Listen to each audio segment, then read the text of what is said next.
Hello, welcome back to my channel Shivani the शुभ नायक में आप सबका स्वागत है। और आप सब कैसे हैं? आई होप सब लोग अच्छे होंगे, स्वस्थ होंगे, मस्त होंगे और बढ़िया तरीके से अपनी तैयारी कर होंगे। तो दोस्तों, आज हमारा टेस्ट हमारा यहाँ पर स्टार्ट होने वाला है। और आप सब कैसे हैं? सब लोग बढ़िया मन लगा करके पढ़ाई कर रहे होंगे। दोस्तों, यहाँ पर मैं आपको जितने भी प्रैक्टिस सेट में प्रश्न करा रही हूँ बहुत ही इम्पोर्टेंट हैं आपके एग्ज़ाम में, आपके लिए बहुत ही रामबाण का ये काम करने वाले हैं। तो इनको अच्छी तरीके से आप अपनी नोटबुक में नोट कर लीजिएगा और अच्छी तरीके से याद कर लीजिएगा, ठीक है। तो यहाँ पर हमारा पहला प्रश्न है, तेज बहते हुए रुधिर को रोकने के लिए प्रयोग करते हैं गर्म पानी की पट्टी का, बर्फ़ की पट्टी का या फिर सादे पानी की पट्टी का, या इनमें से कोई नहीं। तो तेज बहते हुए रुधिर को रोकने के लिए बर्फ़ की पट्टी का हम लोग प्रयोग करते हैं। बी आंसर इज राइट हो जाएगा। नेक्स्ट है आपका, कसूती कढ़ाई संबंधित है कर्नाटक से, हरियाणा से, लखनऊ से, पंजाब से। तो कसूती कढ़ाई आपकी कर्नाटक से संबंधित है, ए आंसर इज राइट हो जाएगा। पंजाब की फुलकारी है, लखनऊ की चिकनकारी है, ठीक है, आपको याद रखना है। निकट दूर विकास क्रम में शारीरिक विकास पहले केंद्रीय भागों से प्रारंभ होता है, जिसका उदाहरण है पेट व धड़ का विकास, सिर व पैरों का विकास, दौड़ना व चलना, इनमें से सभी। तो निकट दूर विकास क्रम की अगर हम लोग बात करें तो सिर से लेके पैरों का विकास होता है इसमें। बी आंसर इज राइट हो जाएगा, ठीक है। नेक्स्ट आता है, इनमें से कौन सा सुमेलित नहीं है? पाथवे चार्ट, कार्य सरलीकरण, सेवानिवृत्ति, मानसिक थकान, बोर्डम, थकान, आयोजन, प्रबंध प्रक्रिया। तो ये जो आपका आयोजन है या प्रबंध प्रक्रिया का एक तत्व है, यानी कि पहला तत्व आयोजन ही माना जाता है प्रबंध प्रक्रिया का। और पाथवे चार्ट आपका कार्य सरलीकरण की तकनीक, अनौपचारिक जो तकनीक है आपकी, उसमें आता है। और सेवानिवृत्ति, मानसिक थकान, ये बिल्कुल गलत है। सेवानिवृत्ति मानसिक थकान के लिए नहीं होती है। एक आपका कहते हैं कि एक काल होता है, एक आयु होती है आपकी सेवानिवृत्ति के लिए।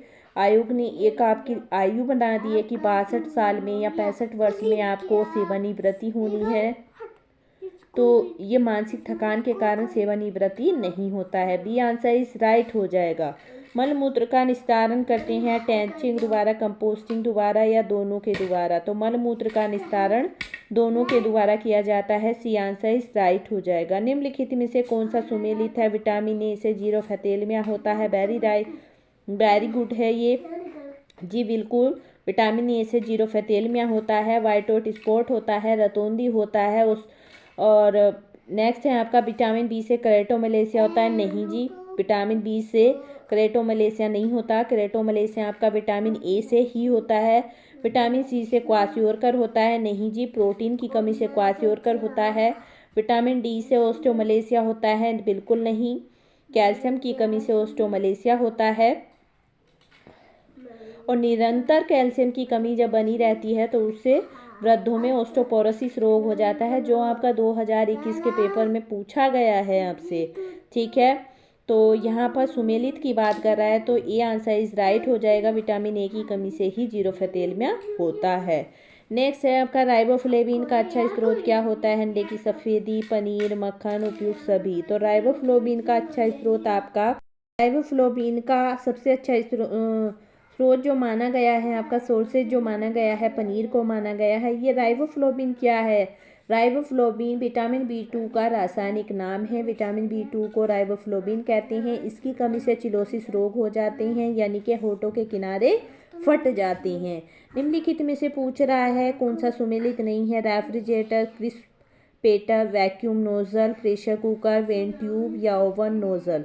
तो ये जो आपका रेफ्रिजरेटर है ये क्रिस्पेटर से संबंधित है, वैक्यूम नोजल से संबंधित है, प्रेशर कुकर भी आपका वैन ट्यूब से संबंधित है। ये जो आपका ओवन है ये नोजल से संबंधित नहीं है। नोजल इस कोई भी ओवन का पार्ट नहीं होता है। डी आंसर इज राइट हो जाएगा।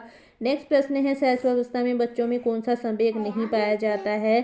तो शैशवावस्था में बच्चों में डर का जो डी होता है, डी यानी कि डर संवेग नहीं पाया जाता है। क्रोध, उत्साह, आनंद, तीनों चीज़ पाए जाते हैं, डर नहीं पाया जाता है। डी आंसर इज राइट हो जाएगा। 10वां है, अधिक मात्रा में पानी को शुद्ध करने के लिए उपयुक्त विधि है? क्लार्क विधि, उबालकर, छानकर या उपयुक्त सभी? तो डी आंसर इज राइट हो जाएगा।